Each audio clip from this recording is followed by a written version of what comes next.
Boa tarde a todos. Muito bem-vindo ao webinar, mais um webinar aqui da Associação Brasileira de Cosmetologia, onde nós vamos abordar a situação do formaldeído e dos liberadores de formaldeído na Europa. E eu vou procurar falar aqui também sobre a questão do que substituirá o formaldeído, o que pode substituir o formaldeído ou os liberadores de formaldeído. O objetivo nosso aqui é esclarecer o caso, não é? Porque eu tenho recebido alguns telefonemas de alguns clientes, alguns chamados de alguns clientes que exportam para a Europa, e eles preocupados com como que vai fazer, né? Porque como o teor de formaldeído permitido na Europa é extremamente baixo, então, se colocar alguma matéria-prima e esta matéria-prima conter algum formaldeído, liberador de formaldeído, pode fazer com que o valor mínimo, que é 10 ppm, seja excedido, né. Então, para que não haja, vamos dizer assim, uma situação que o produto exportado do Brasil para a Europa tenha um residual de formaldeído maior que 10 ppm, eu vou comentar aqui o que pode substituir o formaldeído e o liberador de formaldeído como conservante para matérias-primas e também para produto acabado. Ok, meus amigos?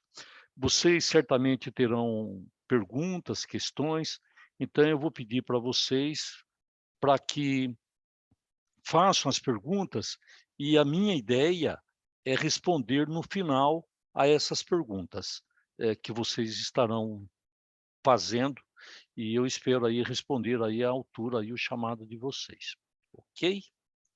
Então vamos lá começar lá a apresentação. Aqui um breve currículo meu aqui, falando da minha formação e tal, tudo mais. Eu sou engenheiro químico, trabalho com qualidade microbiológica aí há mais de 40 anos, com água, faço consultoria, trabalho em 4 companhias, que envolve aí vários temas, né, a Procerv Química, Biocenter, a Servichem, que é uma diluidora, e a Eleb Science, que trabalha com métodos in vitro. Desenvolvo uma startup chamada Bioágua, que faz projetos de tratamento de água, dou aulas na ABC, Racine, CRQ, em outras instituições, como Unicamp, né? O pessoal sempre está convidando a gente para dar aula. Sou engenheiro químico, tenho aí meu MBA aí, que eu fiz parte dele lá na Universidade de Toronto, fiz um curso de termodinâmica avançada como mestrado pela UFSCar, eu fiz um curso de marketing business to business pela Fundação Getúlio Vargas e participei de alguns trabalhos, né, no mercado. Um deles foi o Guia ABC de Microbiologia, que eu tive o prazer de coordenar com outros colegas. Trabalhei com o problema de incrustações de sais na indústria sucroqueleira, fiz alguns trabalhos de água para a indústria cosmética. Isso aí são alguns, fiz trabalho de reuso de água também, tratamento de efluentes, são alguns dos trabalhos que a gente tem desenvolvido aí no decorrer da nossa vida. Muito bem. Então, o tema hoje que nós temos que falar é a questão do formaldeído. Havia uma portaria na Europa do ano de 2009, e essa portaria dizia que o teor de formaldeído no produto final deveria ser da ordem de 0,05%, ou seja, 500 ppm no produto final, né? Porém, o Comitê Científico de Segurança de Consumidores, lá da Colipa, né, ela deu um parecer científico no dia 7 de maio de 2021, dizendo que o atual limite de 500 ppm ou 0,05%, não protege suficientemente os consumidores sensíveis ao formaldeído. E por conta disso, eles fizeram uma alteração, e o novo valor que esse comitê científico preconizou, 10 ppm. E para ter 10 ppm de formaldeído, nossa, qualquer coisa que contenha liberador de formaldeído vai dar mais do que 10 ppm. Por exemplo, se você usa um shampoo, esse shampoo usa um Lauril. A maioria dos Laurils aqui do Brasil, que são formulados aqui no Brasil a 27%, usa DMDM-dantuína como conservante. A ordem da dosagem da DMDM-dantuína varia de 0,2% a 0,6%, que é o valor máximo permitido de DMDM-dantuína. Pô, se colocou 0,2%, a DMDM-dantuína tem mais que 10% de formaldeído, como formaldeído livre, ela aparece. Então, certamente, esses 10 ppm facilmente vai aparecer num shampoo que tenha sido preservado com Lauril, né? Dependendo aí da origem do Lauril. Então, meus amigos, tem que se preocupar com o produto final e com as matérias-primas que tenham alguma sensibilidade microbiológica, para que essas matérias-primas sejam preservadas com produto que não seja formaldeído e nem liberador de formaldeído. Então, isso é muito crítico, né? Tá certo que isso daqui vai demorar um certo tempo, como vou falar um pouco mais adiante, que essa situação ela tem um período de 24 a 48 meses para ser acertada para quem exporta para a Europa, né? E os produtos que são exportados na Europa vai precisar colocar no rótulo, ou, se tiver formaldeído, né, a obrigação de regular com advertência específica, contém formaldeído, né? Então, como está escrito aqui, à luz do parecer do CCSC, que é o comitê, pode concluir que o potencial de risco para a saúde humana decorrente da utilização em produtos cosméticos acabados de determinadas substâncias que libertam formaldeído justifica a imposição de um limite mais baixo do que aquele atualmente em vigor, no que diz respeito à obrigação de rotular esses políticos com advertência específica, contém formaldeído. Esse limite deve ser reduzido tal como proposto pelo CCSC, que é o Comitê Científico de Segurança de Consumidores. O regulamento da Comunidade Europeia, número 1223 de 2009, deve, por conseguinte, ser alterado em conformidade com o que se segue aqui, né? Que está aqui. A indústria deve dispor de um período de tempo razoável para se adaptar aos novos requisitos e o proceder às alterações necessárias na rotulagem e na formulação dos produtos para garantir que apenas os produtos cosméticos conformes com os novos requisitos são colocados no mercado. Os operadores econômicos devem também dispor de um prazo razoável para retirar do mercado os produtos cosméticos não conformes com os novos requisitos, que tenham sido colocados no mercado antes da entrada em vigor da nova disposição em matéria de rotulagem. Por conseguinte, tendo em conta o risco relativamente baixo associado à substância que liberta formaldeído e o elevado número de produtos cosméticos em causa, o período de transição deve ser de 24 a 48 meses, respectivamente. Então, na verdade, pelo ano de 2026, que todo mundo deve estar, vamos dizer assim, vamos dizer assim, adaptado, acertado, ajustado para a nova disposição. Muito bem. As medidas previstas no presente regulamento estão em conformidade com o parecer científico do Comitê Permanente dos Produtos Cosméticos, que adotou o presente regulamento. Artigo 1º, isso é muito importante, né? O anexo 5, preâmbulo, ponto 2 do regulamento da Comunidade Europeia, número 1223 de 2009 é substituído pelo seguinte: todos os produtos acabados que contenham substâncias indicadas no presente anexo e que libertem formaldeído devem ser rotulados com a advertência: liberta formaldeído. Caso a concentração total libertada de formaldeído no produto acabado exceda a 10 ppm, ou seja, 0,001%. Independente do produto acabado conter uma ou mais substâncias que libertem formaldeído. No entanto, todos os produtos acabados que contêm substâncias indicadas no primeiro parágrafo, que sejam conforme com o regulamento da Comunidade Europeia, número 1223 de 2009, tal como aplicável em 30 de julho de 2022, podem ser colocados no mercado da União até 31 de julho de 2024 e ser disponibilizados no mercado da União até 31 de julho de 2026. Então, vocês já estão aí com as datas, né, meus amigos? O artigo 2º, o presente regulamento entra em vigor no 20º dia seguinte à da sua publicação no Jornal Oficial da União Europeia. O presente regulamento é obrigatório em todos os seus elementos e diretamente aplicável em todos os Estados-membros, né? Feito em Bruxelas, 8 de julho de 2022. Então, esse é o caso, meus caros. E como informação, e aí até por preocupação, né, eu vou listar aqui uma série de conservantes que são liberadores de formaldeído. E aí nós temos o próprio formaldeído, né, que é lógico que liberta formaldeído, nós temos o glutaraldeído, que liberta formaldeído. O glutaraldeído é praticamente a união de duas moléculas de formaldeído. Nós temos a DM-dantoína, a imidazolidiniureia, a diazolidiniureia e o glicinato de sódio.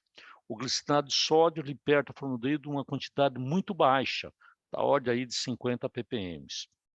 Nota: não deve haver matérias-primas conservadas com formaldeído ou liberadores de formaldeído em matérias-primas em produtos que serão exportados para a Europa.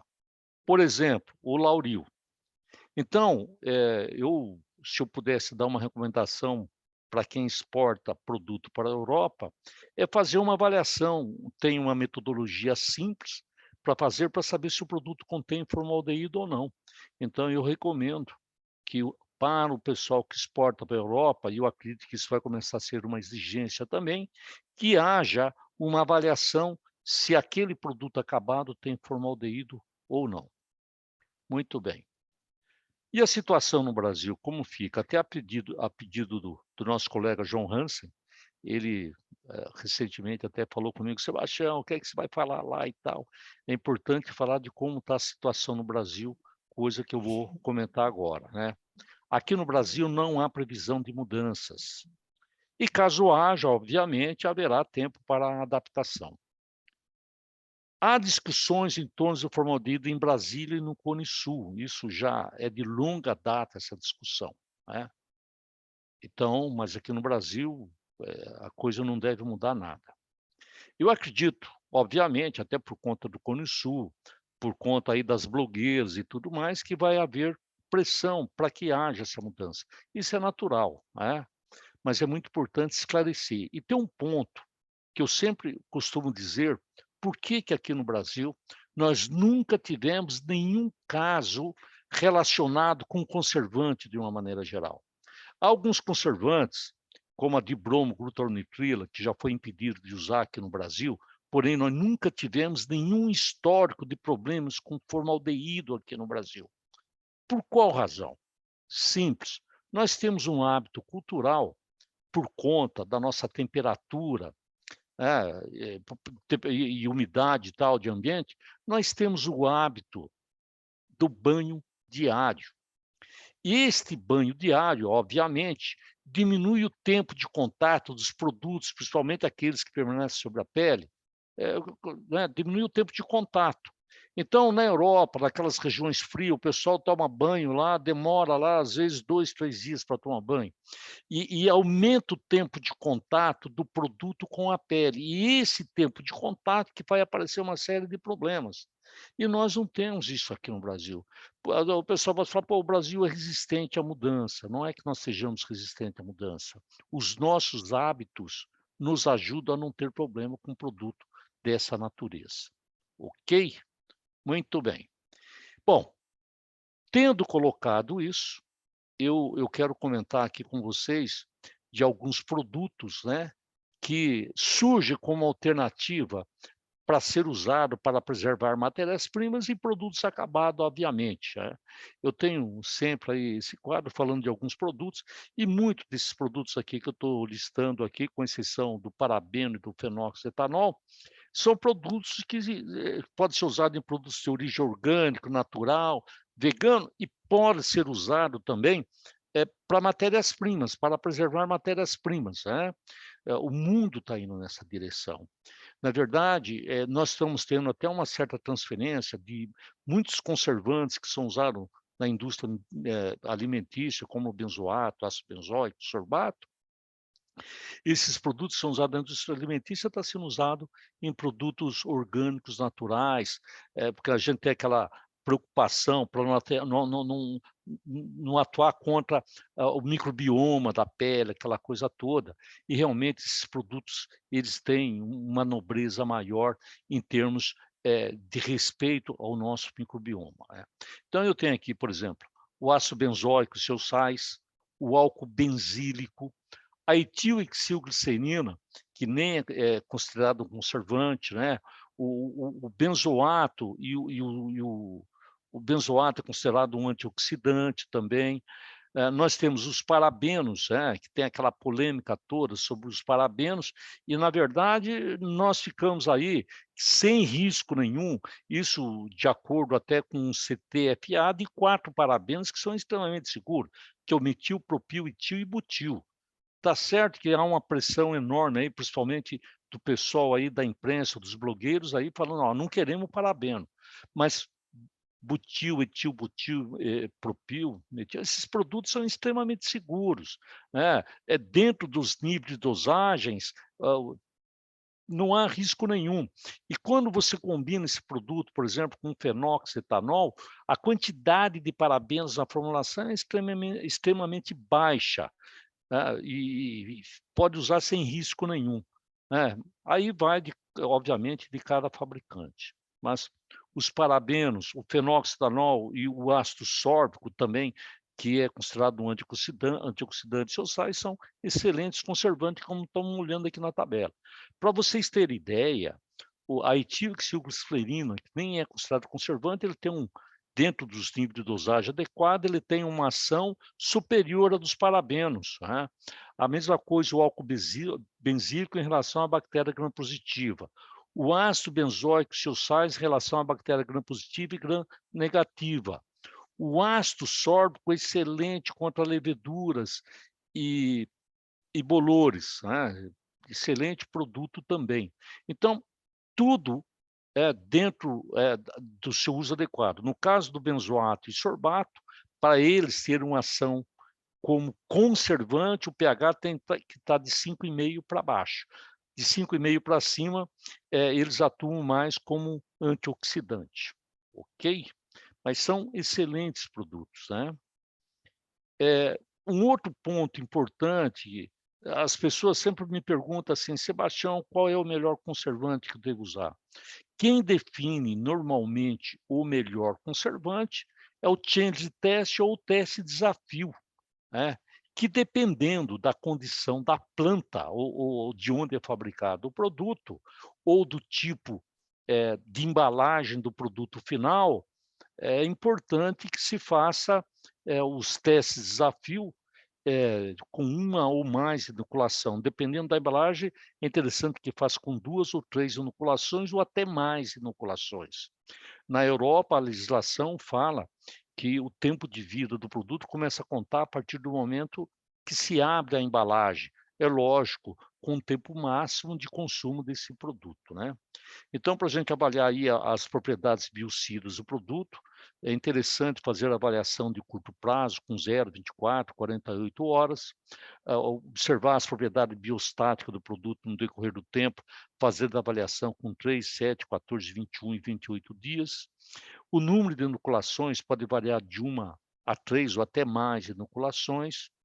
Aqui no Brasil, nós temos a RDC 630, que é nós tínhamos a antiga portaria, e nessa RDC 630, 10 de março de 2022, os micro-organismos que tem que ser avaliado, a Staphylococcus pseudomonas e Escherichia coli, que são aí que não deve conter no produto final.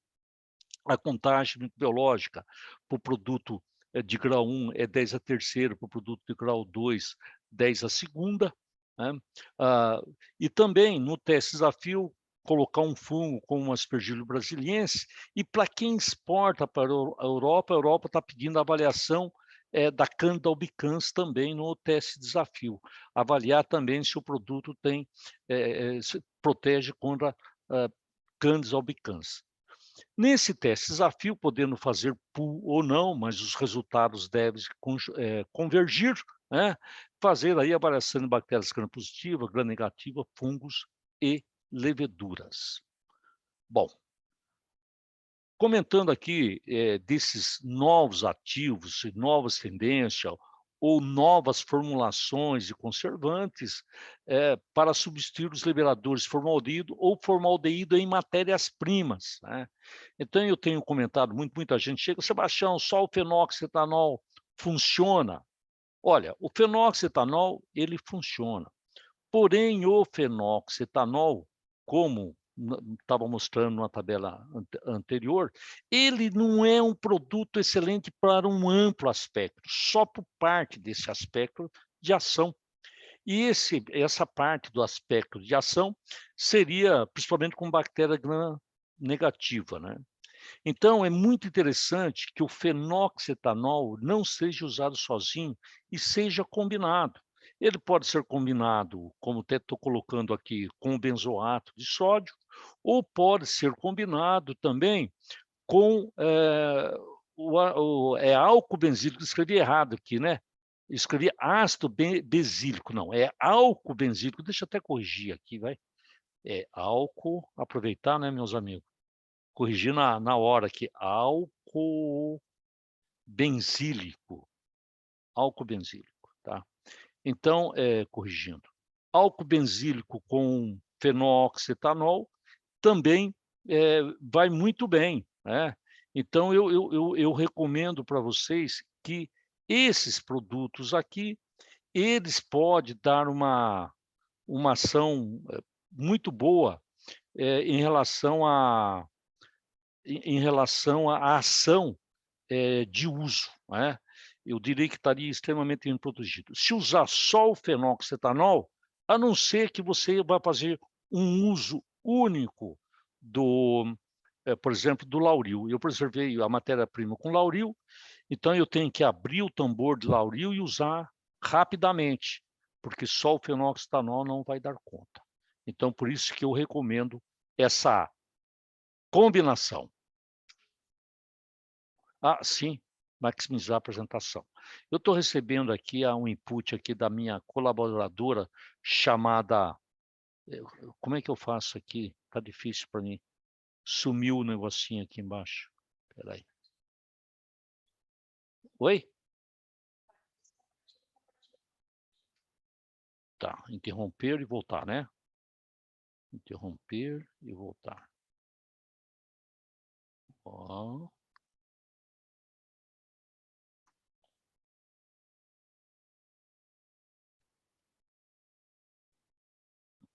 Não estou conseguindo, espera aí.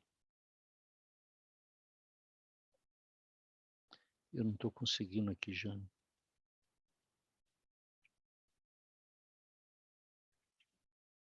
Agora consigo. Pronto. É só a Jane ameaçar de vir aqui que o negócio está certo. Bom, falei do teste desafio e falei aqui das combinações, então, do álcool benzílico com fenoxetanol, benzoato de sódio com fenoxetanol, né? E o fenoxetanol sozinho até pode ser usado, mas, porém, com um produto com tempo de vida um pouco mais curto. Agora, para mim saber a melhor resposta em termos de preservação, o certo é fazer um teste desafio. Então, fazendo esse teste desafio, a gente vai poder ter uma ideia clara se o produto está bem preservado ou não, que é o que recomendo que seja feita. Porque no teste desafio a gente tem que considerar também as condições de onde é fabricado, onde é formulado essas matérias-primas, como são as boas práticas, né? Quando a gente usa um liberador de formaldeído, um formaldeído, muitas vezes pode passar por cima, entre aspas, né? Não estou dizendo que as pessoas fazem isso, mas você tem um conservante, quando usa um formaldeído, um liberador de formaldeído, que ele é extremamente eficiente, mesmo que haja algum problema em relação a boas práticas, né? A Aline levantou a mão. Vamos ver o que a dona Aline quer lá perguntando. Oi, Aline. Oi? Ela não vai falar, né? Ô, Aline, deixa eu ver aqui as duas mãos, quem levantou a mão aqui. Vamos pôr aqui. Maria Luísa Batisti, que está fazendo a pergunta aqui, né? Olá, Sebastião, muito grata pelo esclarecimento, sua generosidade em compartilhar o seu conhecimento. Só um lembrete, no próximo dia 3/10, a RDC 630 de 2022 será revogada pela RDC 752 sem nenhuma alteração do seu conteúdo. Muito obrigado pelo lembrete, Maria Luísa. E aqui tem uma pergunta do Diogo Pedro. Qual é a concentração recomendada de fenoxetanol do álcool benzílico? Olha, que boa pergunta, Diogo. Eu, um pouco mais adiante, eu vou comentar aqui de um trabalho e vou estar entrando no mérito da dosagem, tá ok? E aí você vai ter uma ideia aí da dosagem que nós estamos falando, beleza? Muito bem. Indo em frente, então, deixa eu ver aqui, tem mais uma pergunta aqui. Aline, você quer fazer a pergunta aqui através do nosso chat? Fica à vontade, tá, minha querida? Bom, indo em frente, então, nós temos aqui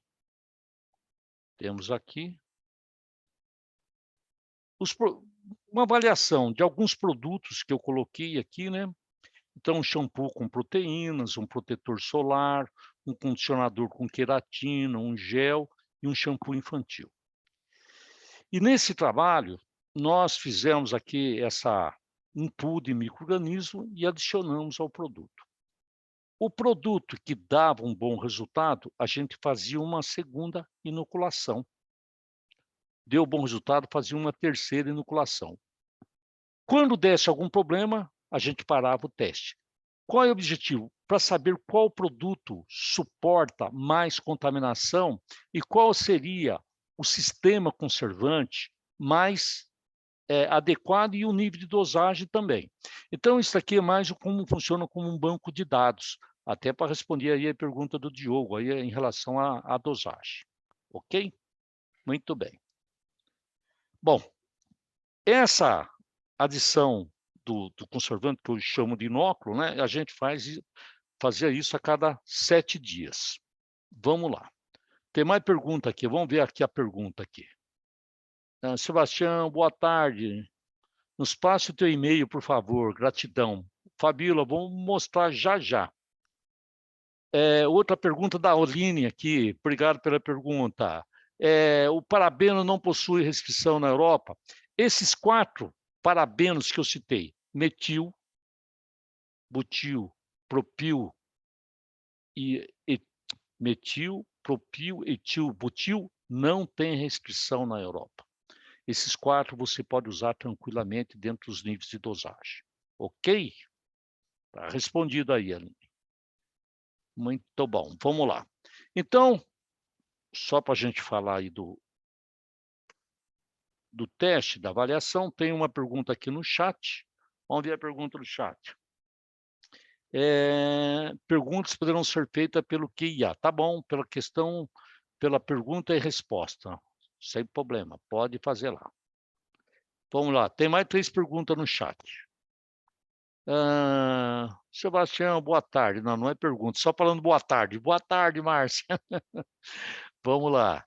Então, só continuando, então nós temos aqui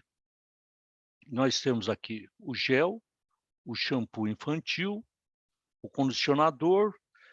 Eu estou usando aqui como referência, eu até coloquei isso, o realce amarelo, porque hoje em dia tem um monte de gente que tem restrição contra a isotiazolinona, embora não esteja proibido em produtos enxaguáveis. E lembrando que o total de isotiazolinonas em produtos enxaguáveis é 15 ppm de ingrediente ativo. Não pode ceder. Antigamente, a metil-isotiazolinona era 100 ppm, agora passou a ser 15 ppm também. Então, 0,10% que tem, no máximo, 15 ppm em ingrediente ativo. O número de inoculação, 3. 3 ppm, 3 inoculações. O metilparabeno mais propilparabeno, usando a combinação dos dois, é uma inoculação. Uma no protetor solar, 2 no gel e shampoo infantil e uma. Quando eu combino 4 parabenos com fenoxetanol, uma dosagem da ordem de 0,4%, e nesse nível de dosagem, a quantidade de parabenos é 0,08% no máximo, 3 inoculações. Ou seja, a mistura de parabenos ela é mais barata do que usar só o metil e propil e mais eficiente. A DM-dantuína com fenoxetanol e octanodiol, eu até coloquei aqui também em amarelo, por causa dessa restrição na Europa, usando 0,4%, dá para suportar até 6 inoculações. Mas isso fica restrito mais para a nossa condição aqui de Brasil. O capril caprílico, que está sendo um dos conservantes mais usados, ele sozinho ou ele combinado com fenoxetanol, 0,5%, uma inoculação. O benzoato de sódio, que eu comentei com vocês, que é uma alternativa à preservação para ser usado em matérias-primas e produto acabado, usando 0,6 de benzoato de sódio e 0,4 de fenoxetanol, 2 inoculações. A pergunta do Diogo lá, o álcool benzílico mais fenoxetanol, a mistura dos dois, contendo 50% de cada um dos ativos, 3 inoculações. Produtaço, está sendo vendido e está indo muito bem e funcionando muito bem. O benzoato de sódio mais o sorbato de potássio para produtos com pH até 5,5 para baixo, de 5,5 para baixo, 0,5% também, 3 inoculações. Excelente produto. Vocês vejam que hoje em dia a gente tem alternativas de conservante que há 5, 6 anos atrás a gente nem considerava. E hoje em dia a gente já tem aí essas outras alternativas. A etilxilglicerina sozinha, que na verdade esse ativo ele é um emoliente, não é classificado como conservante, porém ele ajuda a deixar as formulações mais críticas para crescimento microbiológico, com uma dosagem da ordem de 0,8%, ela vai bem aí da ordem aí de 3 inoculações. Porém, para lauril, produtos aniônicos, a etilxilglicerina não apresenta uma boa resposta. Então, nenhum diol, nem lauril, nem etilxilglicerina, nem capril caprílico, que é um diol, nem hexanodiol, decanodiol, é recomendado para produtos aniônicos. Os óleos essenciais também acaba sendo uma excelente aí, opção para quem usa o óleo essencial em formulação aí, dando resultado aí da ordem de 3 inoculações. Onde eu estou colocando tracinhos é que a gente não recomenda o uso, tá ok? Porém, tem mais um produto aqui, né, que é a etilxilglicerina combinado com fenoxetanol, que está sendo um dos mais usados também, usando aí 0,5% e tem aí um resultado aí com 3 inoculações. Eu quero lembrar para vocês que na Europa, como é considerado o produto com a embalagem aberta, o número de inoculação nos dá uma ideia do tempo de vida do produto com a embalagem aberta. Quanto maior o ciclo, o número de ciclos de inoculações, maior é o tempo de vida do produto com a embalagem aberta. Ok, meus amigos? Muito bom. Eu tenho aqui uma série de referências falando aqui do que eu comentei hoje, e eu, como já estou agradecendo e vou responder as perguntas, aproveitar para agradecer, porque eu muitas vezes aí eu me esqueço. Eu tenho que agradecer aqui que quando a gente faz esse webinar aqui, a gente deve esse webinar aqui a essa equipe fantástica, que é o pessoal da ABC, a Jane aqui, que está me acompanhando aqui, me dirigindo aqui, dando as dicas do que eu faço certo e errado. A Mayra, que está em casa, resfriada hoje, um beijão para você, Mayra. Obrigado ao Marcel, que está lá no Espírito Santo também, nos dando apoio, né? Obrigado a esse pessoal todo, né? O Alberto Cade. O Alberto Cade é a pessoa que é o nosso vice-presidente aí de assuntos técnicos e ele é a pessoa que sempre também está dando as dicas para a gente do que a gente deve falar ou não. Então, eu agradeço aí ao Alberto Cade também. E agradeço a Biocenter aí que fez os testes microbiológicos para nós. Para quem queria saber o meu e-mail, meu contato, está aqui, aproveita para copiar. Eu vou responder as perguntas, aí a gente pode fazer o bate-papo, tá bom? Vamos lá. Vamos receber esse material? Olha, Patrícia, esse webinar está sendo gravado para ser colocado no YouTube, então você vai ter acesso a ele. E esse material aqui vai estar livre para vocês, sendo liberado, a Jane vai deixar aí à disposição aí para vocês baixarem esse material. Beleza, Márcia? Sou a Márcia da Mende. Ô, Márcia, muito bem-vinda, né? O fenoxanol possui restrição na comunidade europeia, correto? Olha, a dosagem de fenoxetanol na Europa é de 1%. Para produto infantil, 0,4%. E nos níveis de dosagens, pelo menos que eu estou recomendando aqui no meu trabalho, eu nunca recomendei mais do que 0,4% de fenoxetanol. Então, minha querida Márcia, eu posso dizer para você que, que o fenoxetanol, nos níveis usados, ele vai muito bem no nível de dosagem, que é a dosagem do produto infantil, que é 0,4%. Então, fica tranquila que nos níveis de dosagem não há restrição nenhuma do fenoxetanol. Outra pergunta, Diogo. Aqui é a Cristina Volante, boa tarde. Qual seria o conservante? Opa, não li aqui tudo aqui, vamos voltar aqui um pouco. Opa. Qual seria o conservante adequado para uma loção corporal com blend de óleos essenciais? Olha, se você não quer correr risco nenhum, e dependendo do óleo que você está usando, a minha primeira observação para você é você fazer um teste do produto tal qual, que de repente daquilo que você está fazendo, tem alguns óleos aí, que eles por si só, eles são autopreservados. Você não precisaria nem usar conservante. Mas se você for usar algum conservante, você pode começar usando como antioxidante, se for possível você usar um benzoato e sorbato. Você vai ter o efeito antioxidante, né? E de repente eles também podem estar segurando aí a contagem microbiológica. E se isso não bastasse, você pode usar uma etilglicerina sozinha também, né? Que vai muito bem para preservar esse produto, até para você dizer que não contém conservante. Se toda a cadeia não tiver conservante, você vai poder até falar esse tipo de coisa. E a etilglicerina combina muito bem em óleos essenciais. Beleza? Diogo Beber, parabéns pela palestra, Sebastião, obrigado. No caso de escovas progressivas, feitas de ácido glioxílico e seus derivados, que não estão permitidos no Brasil, mas podem ser exportados, você tem conhecimento se é necessário fazer doseamento de formaldeído no produto acabado? Há necessidade de fazer outro tipo de doseamento de formaldeído simulando o aquecimento da chapia e tal. Olha, a recomendação é o seguinte: formaldeído na Europa está proibido, tá certo? Praticamente, porque 10 ppm, para você, qualquer coisa que você coloque lá, vai dar 10 ppm, né? Então, eu acredito que nesses produtos que será exportado para a Europa, vão fazer sim doseamento. Então, se você estiver exportando para a Europa e tiver formaldeído, vai ser um problema danado. O uso de ácido gliclosílico está liberado, né? O pessoal usa ácido gliclosílico nos produtos na Europa.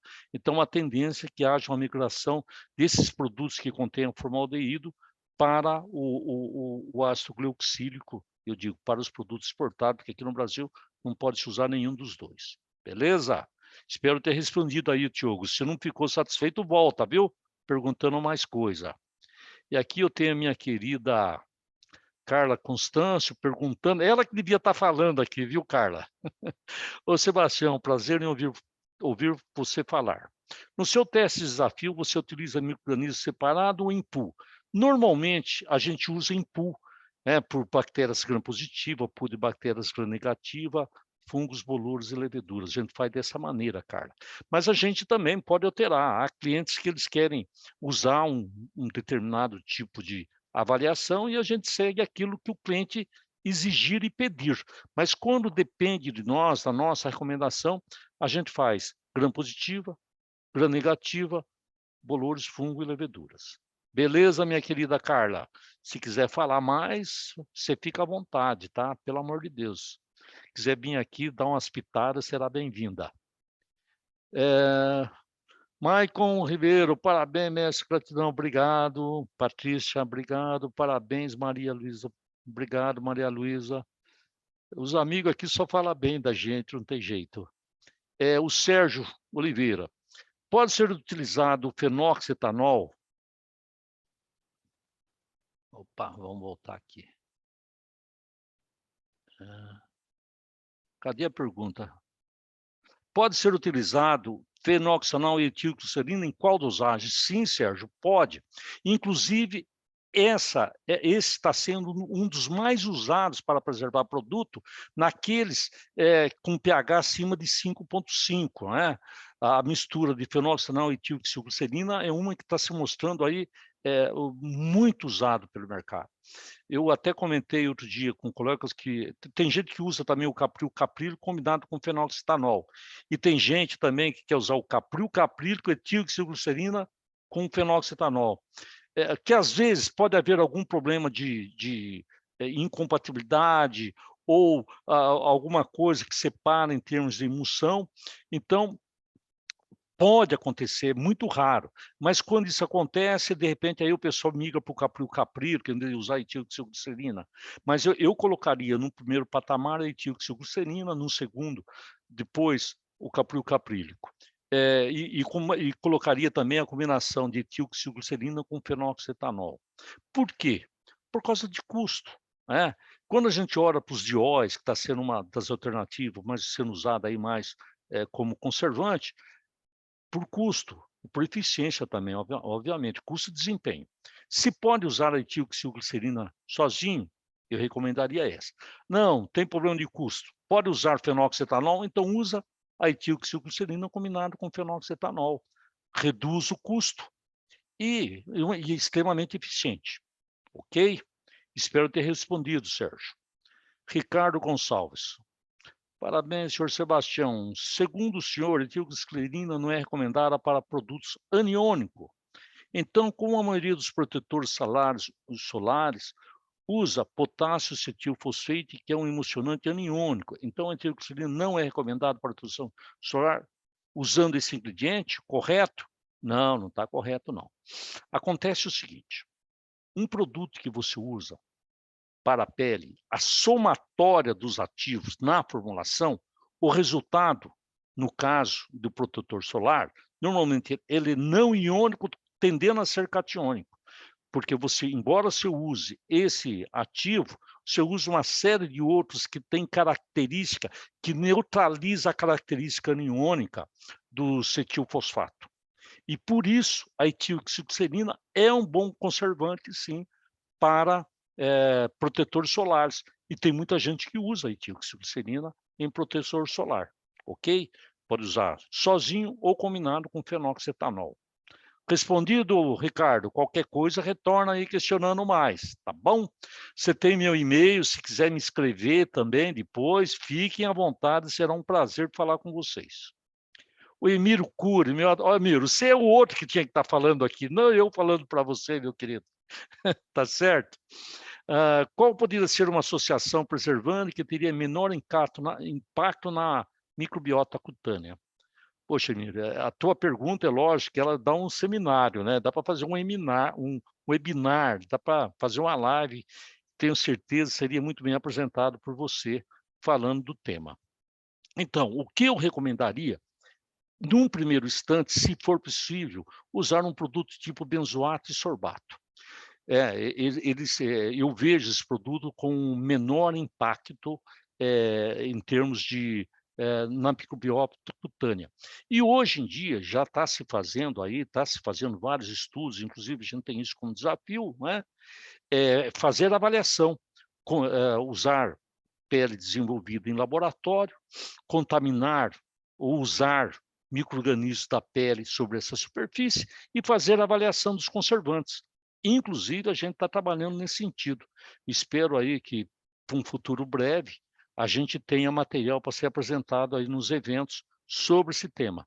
Mas o primeiro eu colocaria isso daí. Num segundo, eu colocaria um produto tipo os dióis, né? Etilglicerina, o capril caprílico. E eu tentaria também, se possível, usar algum tipo de produto tipo assim, um citrato de cobre, um citrato de zinco. Eu também tentaria usar um produto dessa natureza para a microbiota. Ok, meu querido? E se você tiver alguma sugestão, escreve aí passando para nós, tá ok? Tiago, obrigado, Sebastião. Eliana Nishida, parabéns, Sebastião. Você não vale, né, Eliana? Pelo amor de Deus, hein, minha querida? Parabéns, ótima palestra. Sérgio Oliveira, obrigado. Carla Constância, obrigado, Sebastião. Mais uma pergunta. A etilxiglicerina, mais fenoxetanol, você recomenda para shampoo? Por que somente não seria recomendado? Olha para você ver que interessante, Carla. Quando eu estou falando que eu estou recomendando ela aí, na verdade, é porque eu tenho um pouco mais de fenoxetanol que às vezes segura. E também, muitas vezes, eu estou fazendo um shampoo usando tensoativos não iônicos, né? Então, olha, essa observação tua é muito, muito importante. E nos tensoativos não iônicos, né? Com aí os glicosídeos e tal, tudo mais, eu posso usar tranquilamente a etilxiglicerina e fenoxetanol. Ok, minha querida? Mas se tiver lauril, é crítico.